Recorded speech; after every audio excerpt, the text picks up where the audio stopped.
মানুষটাকে কেউ চিনিও না, কোনদিন কুস্তির মাঠে দেখিও নাই। এই মানুষটা কি করে দুনিয়াকে হারায় কোনদিনই সম্ভব না।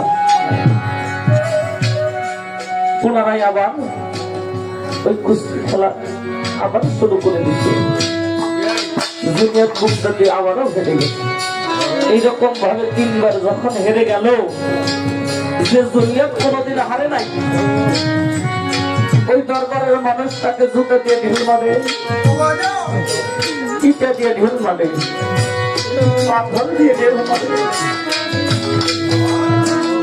কেউ করেছে ঘরের মধ্যে ধরে ধাক্কা দেয়, দরবার হতে বের করে দিল। উনি বাড়ি চলে গেছে। বাড়ি যেয়ে একটা খাটের মধ্যে শুয়ে 2টা নলের পানিতে বুক ভেসে যাইতেছে আর বলতেছে, ও মালিক, আমি যে কি জন্য হেরে